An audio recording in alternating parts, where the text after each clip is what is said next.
Evangelio de Juan 15, 18 al 20. Si el mundo os aborrece, sabed que a mí me aborreció antes que a vosotros. Si fuerais del mundo, el mundo amaría lo suyo. Pero porque no son del mundo, antes yo os elegí del mundo, por eso el mundo os aborrece. Acordaos de la palabra que yo les he dicho. El siervo no es mayor que su Señor. Si a mí me han perseguido, también a vosotros os perseguirán. Si han guardado mi palabra, también guardarán la vuestra. Quiero compartir la palabra de Dios con el tema aborrecidos por el mundo. Está marcado con el número 1897. Son palabras de Jesús. Jesús no miente. Jesús no dice una cosa por otra. El Señor dijo que a usted y a mí nos iban a aborrecer. ¿Usted cree que eso es verdad? El Señor no miente. Entonces Él dijo que a nosotros, los seguidores de Él, nos iban a aborrecer. ¿Pero qué significa aborrecer? Bueno, por definición y por sinónimos, aborrecer es sinónimo de rechazar. Cuando usted es rechazado, es parte del aborrecimiento. Aborrecer es perseguir, odiar, despreciar, condenar. Cuando usted es aborrecido, usted se siente perseguido. A nadie le gusta que lo persigan, que lo acosen, que lo rechacen, porque si lo rechazan es porque se lo encuentran al menos, o que usted es dañino, porque usted no aborrece una cosa así por así. Ahora, ¿quiénes merecerían? ¿Qué tipo de gente merecería ser aborrecido? Humanamente, ninguno. Ni el blanco, ni el negro, ni el flaco, ni el gordo, ni el extranjero, ni el criollo. Nadie merece ser aborrecido. Pero hay gente que deben ser aborrecidos. ¿Cuáles son esos? Los delincuentes, los ladrones, los violadores de niños, los sicarios, los engañadores, los estafadores, los corruptos. ¿Por qué merecen ser aborrecidos? Por el instinto de conservación. Yo tengo el primer derecho humano, es la vida. Entonces yo tengo que proteger mi vida. Entonces yo no puedo querer estar cerca de alguien que puede hacerme daño, porque eso sería peor que lo otro. Entonces, solo ese tipo de gente merecería ser aborrecido, despreciado o rechazado. Sin embargo, todos sabemos que raras veces esos son los aborrecidos.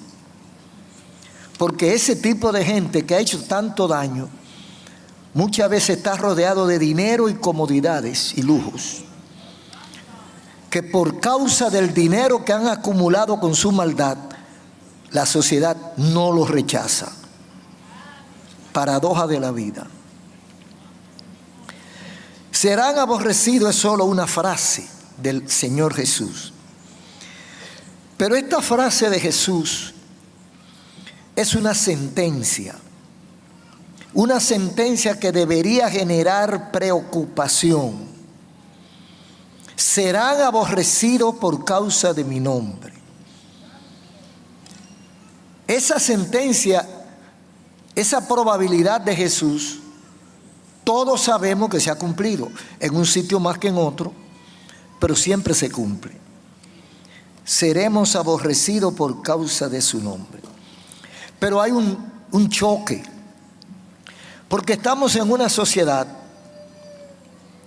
que desde el día 10 de diciembre del año 1948, yo tenía menos de 4 años, se firmó una declaración de los derechos humanos, donde se habla de la libertad del individuo, una serie de artículos que consagran la libertad de todo ser humano. Sin embargo, hay muchas maneras de esclavizar a la gente que se están practicando. Entonces nosotros cuestionamos, porque esto es una sentencia, pero Cristo la presenta como una probabilidad. Quien pronuncia esta sentencia no se equivoca. Y él presenta el propósito y el argumento necesario de por qué seremos aborrecidos. Jesús nunca mintió. Jesús nunca inventó cosas. Y él dijo, serán aborrecidos por causa de mi nombre. Ahora, ¿quién es que nos va a aborrecer? El mundo. Aborrecidos por el mundo. ¿Por qué lo dijo Jesús? ¿Por qué Cristo le dice eso a sus discípulos? ¿Para afligirlos? ¿Para ponerlos a sufrir? ¿O para que se prepararan? Yo pienso que Cristo la intención que tiene Jesús es preparar al legado para que sea fuerte y cohesionado. O sea, ustedes no pueden estar divididos, porque ustedes tendrán que unirse para resistir, porque el mundo los va a aborrecer. Entonces no es lo mismo aborrecer a uno que a un grupo. Entonces yo pienso que el Señor, para darle fuerza, le dice, le advierte, el mundo los va a aborrecer. ¿A quién se lo dice? A sus seguidores, a sus discípulos, más que a sus discípulos, a sus seguidores, a todo el que crea en Él, a todo el que lo siga a Él, será aborrecido. ¿Quiénes eran y quiénes son? Bueno, eran sus discípulos, pero esos discípulos y esos seguidores de Jesús venían de todas las clases sociales y de todo tipo de pensamiento. Por ejemplo, dentro de los seguidores de Jesús habían pescadores, habían limosneros, habían publicanos, habían rameras, habían religiosos, habían intelectuales.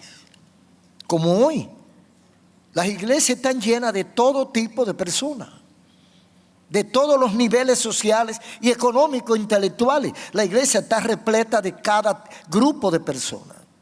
Esos son los que siguen a Cristo, de todas las clases. Y como ejemplo, entre sus discípulos tenemos el caso de Pedro, uno de los que más habló, si no el que más habló de los discípulos. ¿Quién era Pedro? Un pescador que no sabía ni leer. Pertenecía a la clase que nunca había ido a la escuela. ¿Dónde lo encuentra Cristo? A la orilla del mar, pescando. Y ahí tiene él su primer encuentro con Jesús. De manera que Pedro no era más otra cosa que un simple pescador. Mateo, otro discípulo de Jesús llamado Leví, publicano, cobrador de impuestos a una potencia extranjera en contra de su propio pueblo, negociante, extorsionador, estafador, mentiroso. Ese era Mateo. Pero dentro de los seguidores de Jesús estaba también Cornelio, un general del ejército romano, un hombre respetado y temido, pero serio. Un hombre que nunca había oído hablar del evangelio ni de Dios quizás, pero oraba. Y sus oraciones llegaban. Porque Dios le dijo a Pedro: ve a la casa de Cornelio y dile a él que sus oraciones han llegado. Aleluya. Oh, gloria a Dios. Pues Cornelio también era uno de los seguidores de Jesús. Otro tipo de seguidores de Jesús, Nicodemo, el maestro, el rabino, un intelectual respetado, un religioso respetado, pero también era seguidor de Jesús. Fíjese, un pescador, un publicano, un general y ahora un intelectual. Gente diferente. El intelectual no es igual que el pescador. El intelectual no es igual que el general. El intelectual es una persona tranquila de meditación, de reflexión, de pensamiento profundo. Maestro religioso. Ese era Nicodemo. Pero también entre los seguidores de Jesús estaba María Magdalena. Se dice que era una prostituta, una mujer de la vida alegre, o una mujer, vamos a ayudarla, no vamos a decir que era una ramera, sino una mujer de dudosa reputación. Eso es una forma elegante de decir lo mismo. Pero ella también fue atraída por Jesús. Y uno se queda pensando, aleluya, ¿y qué era lo que tenía Jesús? Que un general, un pescador, un publicano, un intelectual, un religioso, lo siguen. ¿Qué es lo que ven? Y una ramera o una mujer dudosa también lo ve y lo sigue. Y un extorsionador conocido por todo el pueblo y a quien la gente le tenía mucha gana, Zaqueo el publicano, también lo siguió. O sea, parece que Jesús tenía un melao. Jesús era lo que hoy es semejante a una papeleta de $100. Todos lo quieren. Nadie la rechaza. En cualquier parte del mundo usted va con una papeleta de $100 y se la quitan de la mano. Bendito sea Dios. Entonces todo este tipo de gente y más que no hemos mencionado respondió al llamado de Jesús. Algunos de ellos, por ejemplo a Pedro, lo encuentra trabajando y Pedro deja todo y lo sigue. Mateo está en su mesa de tributo, cobrando impuestos, y dice la Biblia que cuando Jesús vio a Jesús, dejó todo y siguió a Jesús.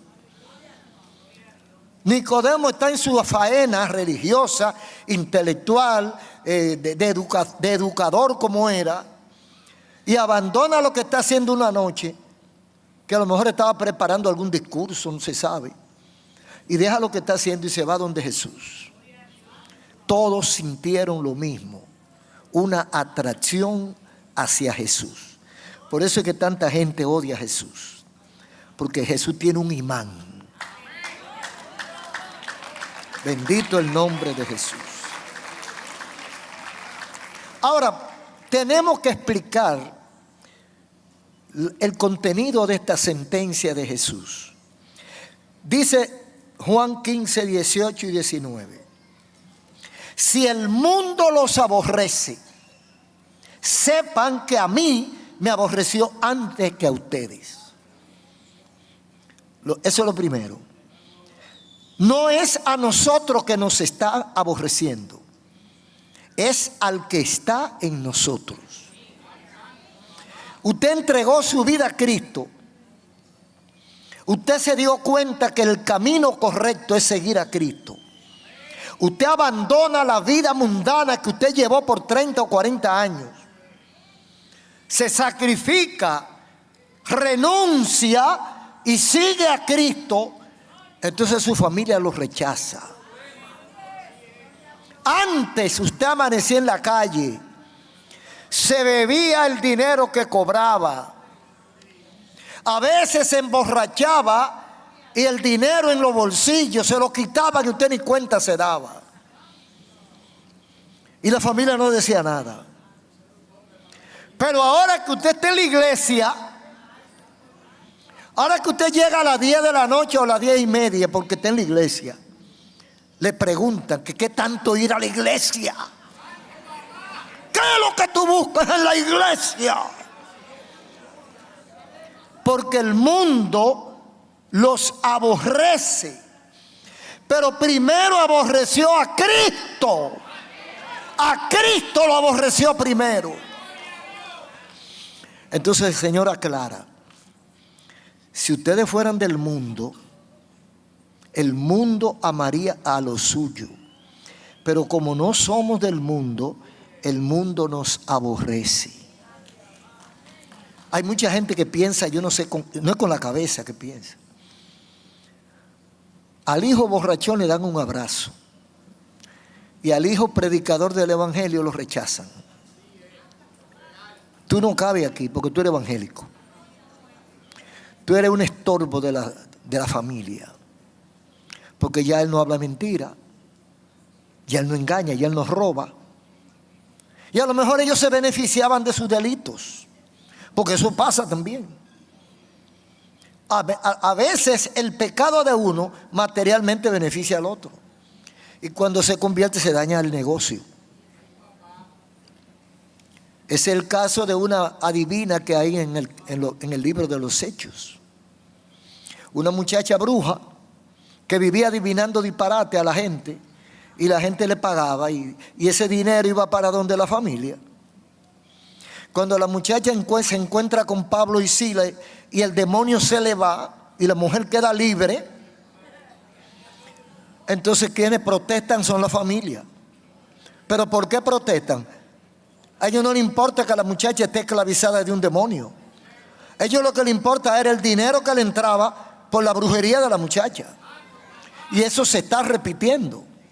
Hay gente que se beneficia de la prostitución de la hija. Hay gente que se beneficia del mal comportamiento del hijo. De la estafa, de la delincuencia del hijo, se beneficia el papá y la mamá.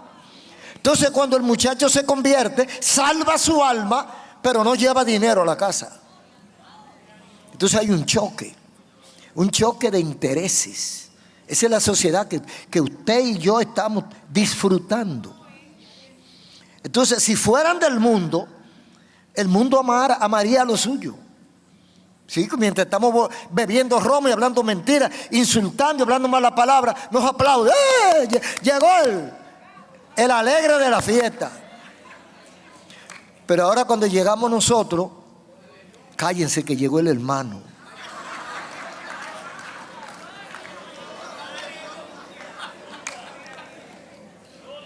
Aleluya. Hay muchas fiestas que se desbaratan cuando llega el hermano.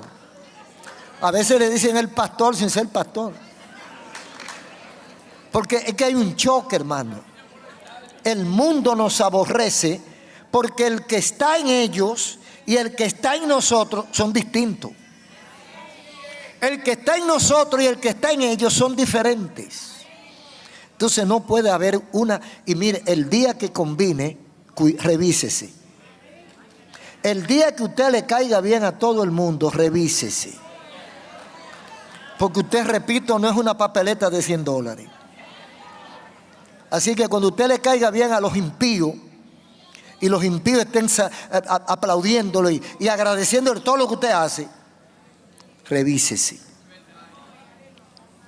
Entonces el mundo no reconoce nuestro aporte a la sociedad y en vez de reconocer nuestros aportes a la sociedad, nos considera como un estorbo, un hazme reír. Sí, porque nosotros le economizamos muchísimos problemas al gobierno.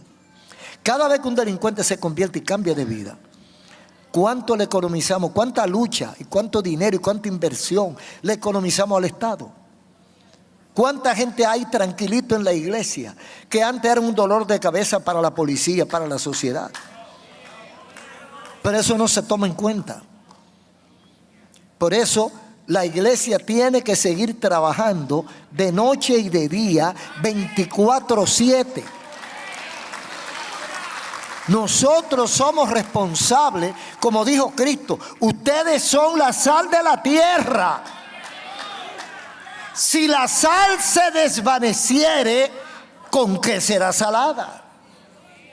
Entonces tenemos una gran responsabilidad, no solo de dar testimonio, sino de ayudar al que está en el mundo, en el pecado, en la perdición, a que encuentre el camino de salvación, por el bien de nosotros y de ellos también.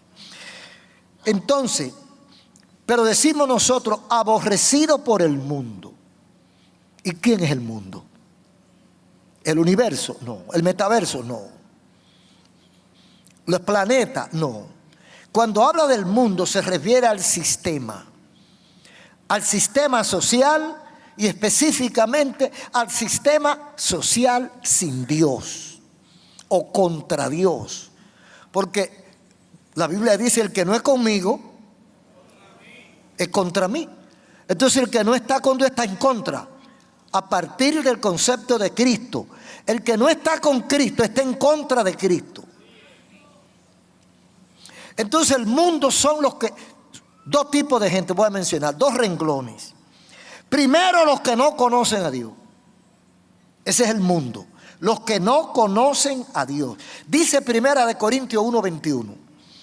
Pues ya que el mundo no conoció a Dios, mediante la sabiduría, agradó a Dios salvar al creyente mediante la locura de la predicación.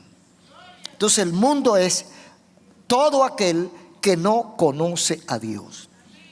Entonces, el que no conoce a Dios, ¿qué va a hacer? ¿Usted cree que le va a agradar a Dios el que no conoce a Dios? ¿Usted cree que el que no conoce a Dios va a adorar a Dios? ¿Usted cree que el que no conoce a Dios va a hacer la voluntad de Dios? Jamás. Entonces, el mundo no conoció a Dios mediante la sabiduría. Entonces, ¿qué hizo Dios? Le agradó salvar al creyente mediante la locura, porque para el mundo nosotros somos locos. La locura de la predicación. Y desde el punto de vista humano es una locura. Por ejemplo, cuando usted le dicen, la Biblia dice, ama a tu enemigo. Mire, perdonar al enemigo es un poco difícil, pero se puede. Respetar al enemigo es un poquito difícil, pero se puede. No hacerle daño al enemigo es fácil. Pero amarlo, eso es otro extremo, hermano. Es que usted tiene que amar al que le hizo daño. ¿No es eso una locura? ¿No es eso contraproducente? Ahora, ¿cómo? Si es que se logra, ¿cómo se logra eso? Hay una canción que dice, dame un nuevo corazón que te alabe noche y día. El Señor nos da un nuevo corazón.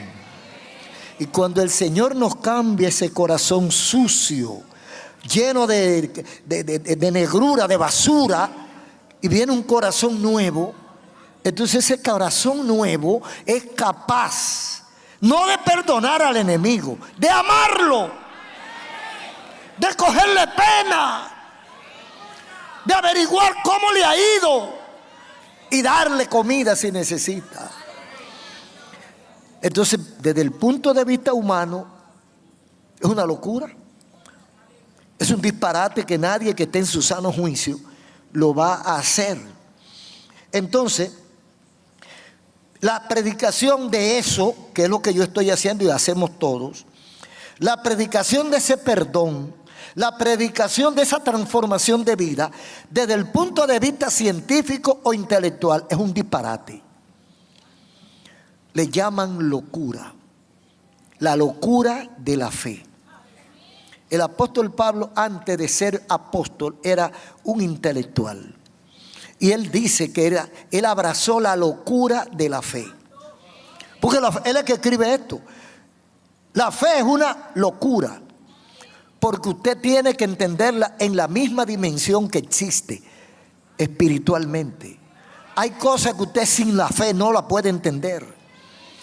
Y si no la quiere, y si no tiene fe, pues se queda sin entender. Entonces, en primer lugar, el mundo significa los que no conocen a Dios. En segundo lugar, los que viven sin Dios. Son dos cosas diferentes. Uno es el que no conoce a Dios. Y otro es aquel que quizá lo conoce, pero vive sin Dios. Yo pienso que ese es peor. Ese es más malo.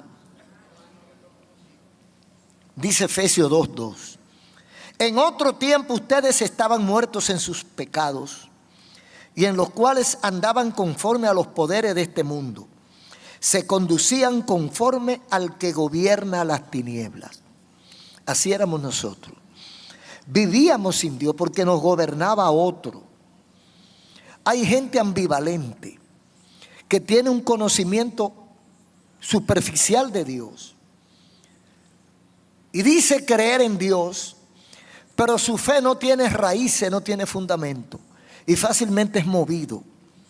Entonces, después de servirle a Dios o de acercarse un poquito a Dios, se va al otro lado. Entonces vive sin Dios. Hay gente que ha dejado a Dios, ha dejado la iglesia, ha dejado de seguir a Cristo, porque quiere irse al mundo a disfrutar de lo que el diablo le tiene preparado. El diablo tiene muchas cosas que a la carne le gustan, pero el precio es alto. Usted lo disfruta ahora.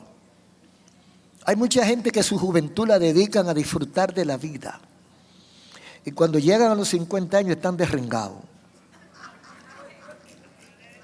Cuando llegan a los 50 años ya tienen un paquete de enfermedades.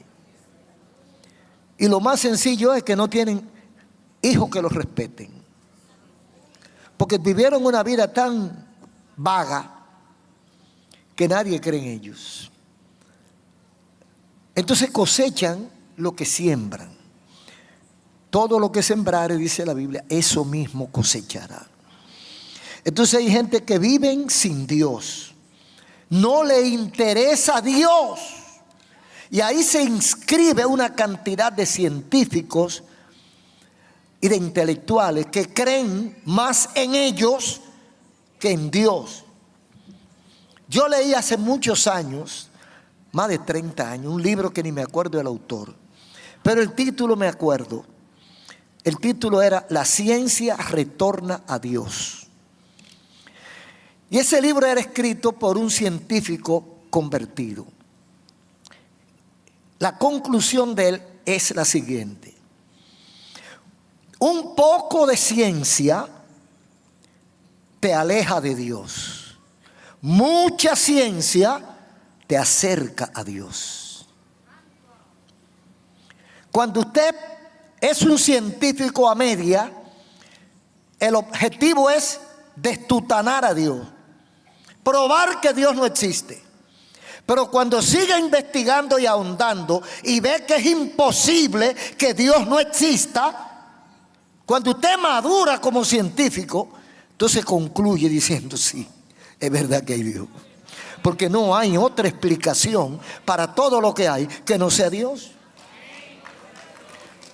Dios le permite al hombre, y de esto vamos a tener que hablar mucho, pues muchas veces.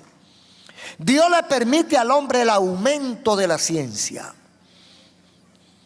La gente cree que la inteligencia artificial es producto de su capacidad. Dice en Daniel capítulo 12, se aumentará la ciencia. ¿Cuándo lo dijo Dios? Hace más de 3000 años. Entonces Dios le permite al hombre la ciencia. ¿Para qué? Para que llegue a él.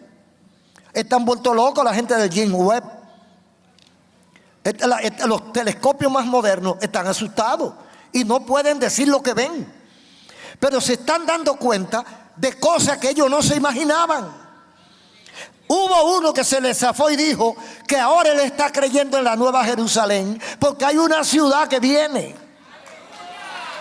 Ya los telescopios han topado con algo que no había explicación. Entonces la verdadera ciencia acerca al hombre a Dios. Entonces el hombre que tiene el verdadero científico es imposible que no crea en Dios. Entonces el mundo es aquella sociedad sin Dios o que vive sin Dios. Nosotros, o sea, el mundo nos aborrece porque somos diferentes.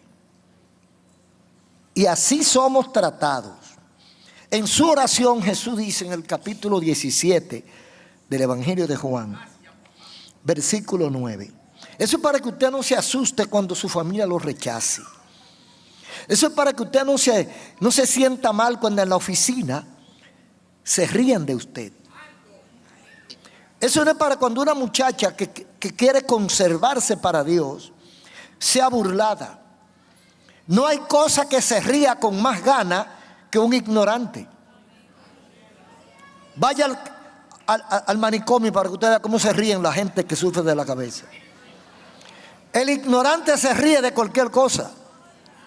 Entonces, aquellos se ríen de nosotros porque ellos no saben que quienes se tienen que reír somos nosotros, pero por sabiduría no lo hacemos. Usted sabe lo que un hombre que dice que para gozar él tiene que darse un humo, y usted lo ve que va. Yo he hecho la historia otras veces. Nosotros teníamos una oficina en una casa, en un cuarto de una casa que vivía una familia. La dueña de la casa era una hermana, pero el esposo era inconverso. Entonces ese señor bebía mucho y él disfrutaba todos los fines de semana, borracho. Y un sábado estoy yo en la oficina y compartíamos el mismo teléfono con la casa. Eran tiempos cuando no era tan fácil tener un teléfono. Estoy hablando de 45, 50 años atrás. Y él hace una llamada y yo cojo el teléfono. Me conoció la voz y yo también conocí la voz de él. Y me dice, él era cibaeño y él no me decía Ezequiel, sino Ezequiel. Ezequiel, mira a ver si yo estoy por ahí.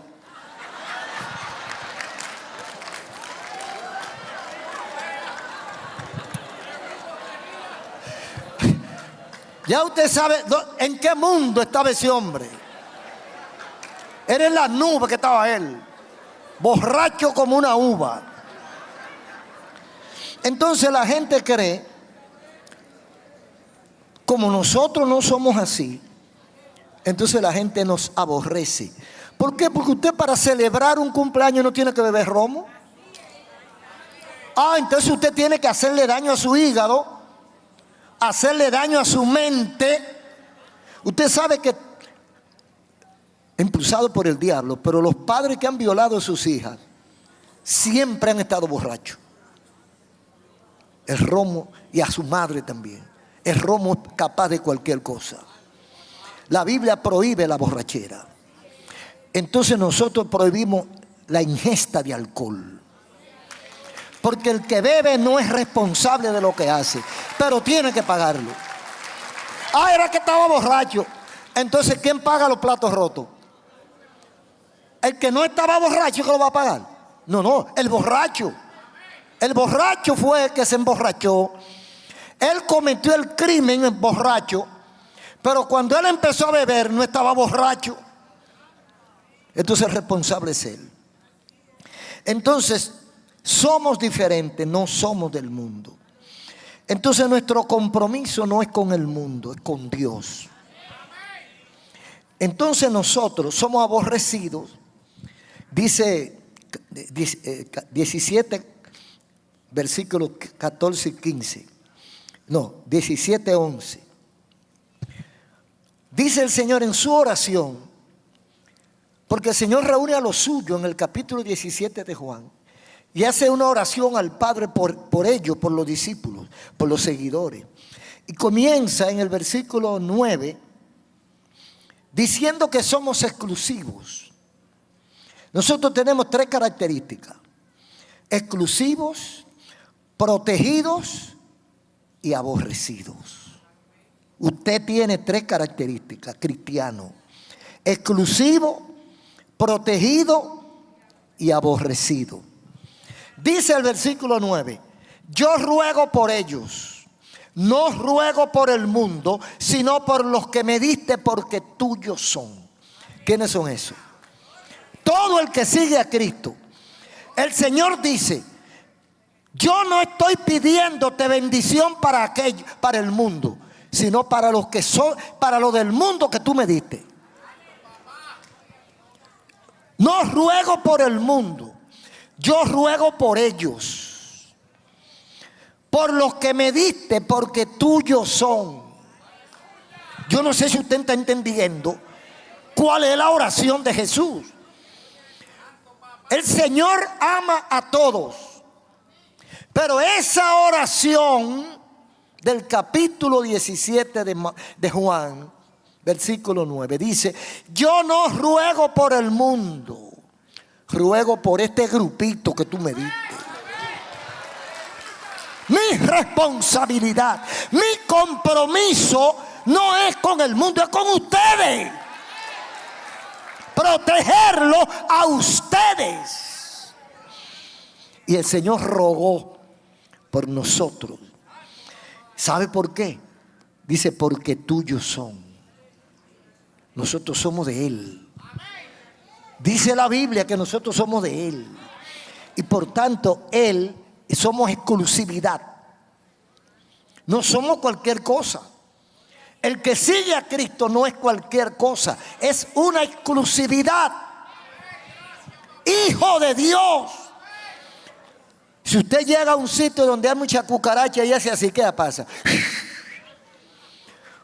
Usted llega a un colmadón con una Biblia a las 2 de la mañana, mientras está todo el mundo bailando en un solo pie, usted llega serenito y firme, bien parado y con fuerza, y con una Biblia en la mano. ¿Cuál es la diferencia? Es clara, ¿verdad? Todo el mundo pone la vista en usted, porque el único que está sobrio es usted. Aleluya. Si hay un fuego, si hay un peligro, al único que van a escuchar es a usted, porque los demás están borrachos. Estamos en el mundo, no somos del mundo. Entonces somos exclusivos. Somos como una joya, un diamante, una perla colocada en medio de duquesa, del vertedero. Pero todo el que tiene un poquito de inteligencia, cuando pasa y ve la perla, la saca de la basura. Entonces, en segundo lugar, somos protegidos. Dice el versículo 11: y ya no estoy en el mundo. O sea, ya yo no estoy en el mundo, mas estos están en el mundo. Guárdalo en tu nombre para que sean uno. El Señor se iba. Dice: ya yo no voy a estar con ellos. Guárdalos. O sea, protégelos. Cuídalos. Sé con ellos. Sé su protector. Hermano, eso es una garantía, una promesa de Dios. El Señor ha prometido cuidarnos. Y ha clamado al Padre que, como ya Él no está en el mundo, el Padre nos proteja. ¿Y cómo nos protege el Padre? Bueno, el ejército de ángeles que tiene para eso. Muchísimos ángeles, millones de ángeles, que nosotros no lo vemos, pero que están protegiéndonos. porque ya Cristo no está en el mundo. Entonces, ¿y cuál es la primera protección de nosotros? Ser uno. Nosotros tenemos que ser uno. No podemos pelearnos. No podemos estar dispersos. No podemos cada uno estar jalando por un lado. No podemos darle prioridad a los intereses particulares. El primer interés es el de Cristo. Entonces, en ese punto, en ese eje, alrededor de ese eje, nosotros nos unimos para que sean uno, que piensen igual, que actúen igual, que caminen igual, porque son uno y están siendo protegidos por ti. Y en tercer lugar, somos aborrecidos. Pero note que no somos aborrecidos por Dios. No somos aborrecidos por los ángeles. Somos aborrecidos por el mundo. Yo les he dado tu palabra y el mundo los aborreció. Ese sistema de pecado, ese sistema de las tinieblas, ese sistema de gobierno del maligno nos aborrece. El mundo los aborreció. Y dice, porque no son del mundo. ¿Por qué el mundo nos aborrece? Porque no somos de él. Muy sencillo. Pero dice Cristo, como tampoco yo soy del mundo.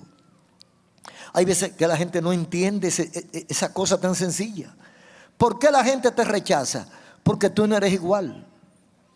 Y como ellos son mayoría, entonces imponen su mayoría y rechazan al Hijo de Dios. Porque el Hijo de Dios no comparte el chisme, la calumnia, la mentira y todo lo disparate que hace la gente del mundo.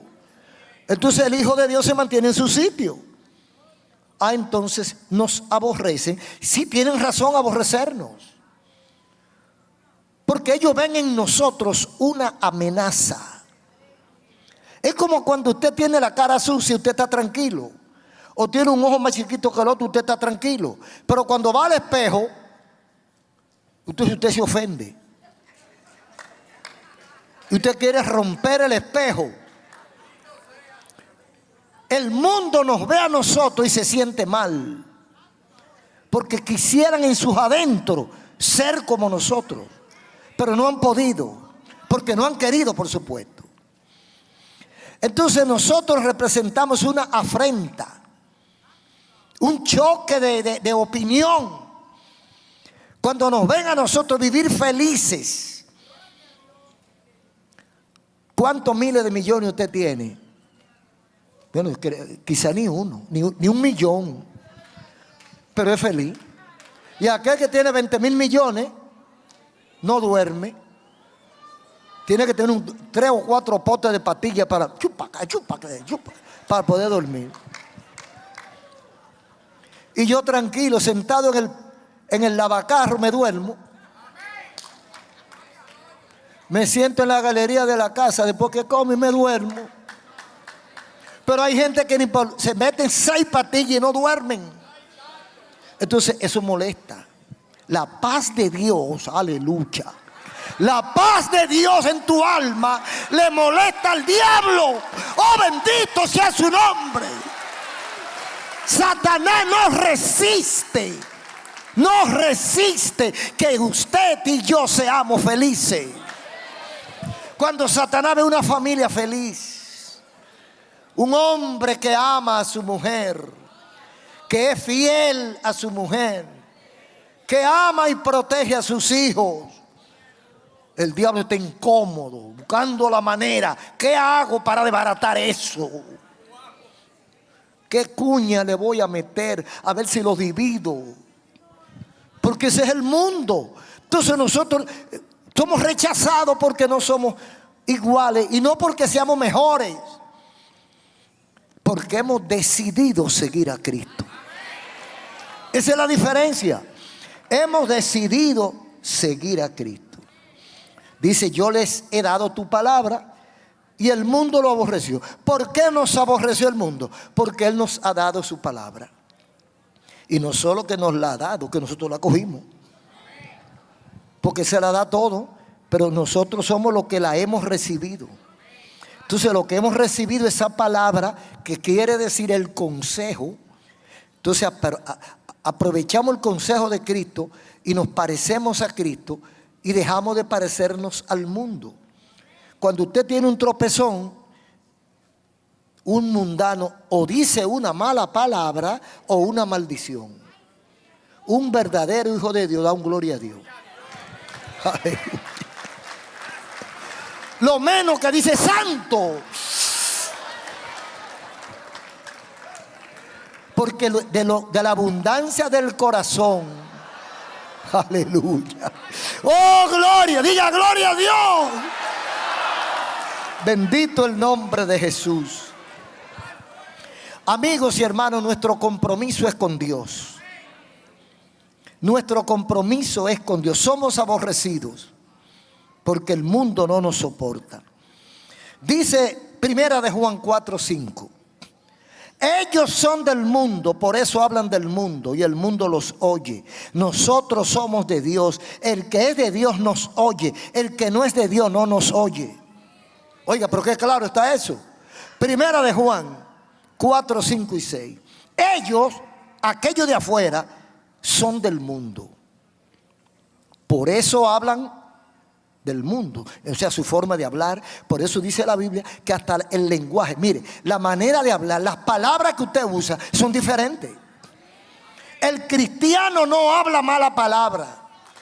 Y quiero aclarar esto, la mala palabra no existe. Lo que existe son la mala interpretación de las palabras, porque es un asunto cultural. Lo que aquí es mala palabra, en otro sitio es buena palabra. Pero usted, en el contexto que usted se mueve, en el círculo que usted vive, en la sociedad que usted nació y se desarrolla, usted sabe cuáles palabras son ofensivas y dañinas y cuáles palabras no. Entonces usted utiliza palabras que traigan paz, que edifiquen, que sanen el alma. Usted no habla palabras hirientes. Entonces, ellos son del mundo, por eso hablan del mundo. El mundo los oye. El mundo oye a lo de ellos. Nosotros somos de Dios. El que es de Dios nos oye. El que no es de Dios no nos oye. Aclaro esto. El que ama a Dios le gusta que le digan lo que le estoy diciendo. El que no ama a Dios rechaza lo que le estamos diciendo. El que quiere hacer, el que ama a Dios, aunque sea en el fondito del alma, cuando oye hablar de la palabra de Dios, su alma se goza. El otro lo que hace es que se mete en cólera, se pone rabioso. Mire este bendito evangélico. Digo yo bendito, pero él dice otra palabra. Bendito el nombre del Señor. Entonces hay una recomendación bíblica. ¿En qué nosotros debemos enfocarnos? En Colosenses 3:2 dice el apóstol Pablo: pongan su mirada en las cosas de arriba, no en las de la tierra, porque hemos muerto y nuestra vida está escondida con Cristo en Dios. Había un hombre joven que le encantaban los carros Rolls Royce, Lamborghini, Ferrari, Audi, carro caro. Y él, de que salía un modelo, estaba embelesado, chequeando. Y cuando estaba en la avenida, en el parque, pasaba uno de esos ejemplares, se quedaba atónito. Él no podía comprarlo, pero se deleitaba mirándolo. El joven se murió y le pasaron 3 Lamborghini por la caja y no hizo nada. Y alguien le dijo, le hubiera dicho: te voy a regalar un Ferrari de última generación. Y él se quedaba. ¿Qué dice la Biblia? ¿Qué dice la Biblia? Pongan su mirada en las cosas de arriba, no en las de la tierra, porque hemos muerto. El muerto ni huele, ni saborea, ni disfruta con la vista. Es igual que los hombres mujeriegos. Hay hombres que, usted lo habrá escuchado, hay hombres que dicen: mire, no hay mujer que a mí no me guste, todas me gustan. Cuando él está en la caja, Usted le lleva 4 o 5 docenas de mujeres, de la más hembra que usted conozca, y se queda igualito. ¿Por qué? Eso es lo que es un muerto. Entonces dice aquí que para el mundo, ¿qué somos nosotros? Muertos. Nosotros somos muertos para el mundo. Entonces dice, pongan su mirada arriba, no abajo, porque hemos muerto. Usted murió, usted no pertenece aquí. Su vida está escondida en Dios. Oh, bendito sea su nombre. Pero hay algo que no debemos hacer. Dice primera de Juan 2:15. No amen al mundo, ni las cosas que están en el mundo. Si alguno ama al mundo, el amor del Padre no está en él. Porque donde estuviere vuestro tesoro, allí estará también vuestro corazón. Yo no sé si todos podemos entender esto, porque algunos siguen, alguna gente en la iglesia, gente que tienen años de evangélico, de cristiano, algunos siguen amando al mundo. Yo pienso que debe revisarse. Si usted tiene esa devoción por las cosas materiales, esa codicia, esa avaricia, toda esa cosa, ese orgullo, no le voy a decir que esté en pecado, pero revísese a la luz de la Biblia. No es que usted no ame algunas cosas del mundo, es que ame primero las cosas de arriba. Eso es. No es que usted no ame tener un buen carro, pero primero Dios y después el carro. Porque hay gente que estigmatizan a los ricos. Los ricos son del diablo. Bueno, eso dices tú porque no tienes dinero. Tú quisieras ser el diablo también. Bendito el nombre de Dios. Amigos de Dios o amigos del mundo. El apóstol Santiago, Jacobo, hermano de Jesús, le aconseja a la iglesia del Señor. Y esto hay que cogerlo con todo lo que vale, porque hay gente que lo coge como por pedazo. Él le hace una pregunta, 4:4 de Santiago. ¿No saben que la amistad del mundo es enemistad contra Dios? Y aclara, cualquiera que quiere ser amigo del mundo se constituye enemigo de Dios. Esto está fácil. ¿Quiere usted ser amigo de Dios? No puede ser amigo del mundo. ¿Quiere usted ser amigo del mundo? No puede ser amigo de Dios. Ya. Puede estar en la iglesia, puede estar donde usted le dé la gana. Entonces a veces uno piensa, usted está en Cristo, está en una nueva vida. ¿Qué hace usted consumiendo la música del mundo? Los cuentos del mundo. El arte del mundo. Usted sabe lo que hay que hacer para inspirarse y componer una canción. Usted sabe en qué se inspiró esa persona para producir esa canción. Las canciones que agradan a Dios y que benefician el alma se inspiran en la palabra de Dios. Esa es la música que trae aliento, paz, esperanza. La otra te puede traer hasta un demonio te puede traer. Hasta demonio puede traer. Porque están consagrados a los espíritus malignos. Entonces, yo no entiendo la nueva generación de evangélicos, incluyendo de predicadores, chabacanos, que quieren imponer en el mundo o imponer al mundo en la iglesia con sus chabacanerías. Eso es amistad del mundo. Mientras más relajan el evangelio, mejor es para ellos. Ese no es el evangelio de la Biblia, puede ser el de usted. Y nosotros estamos de acuerdo con que vamos a seguir el evangelio que humildemente encontramos en la Biblia, en la palabra de Dios. Porque la amistad con el mundo es enemistad con Dios. Aquí en la Biblia, en el versículo 38 del capítulo 11 de Hebreo, habla de los héroes de la fe.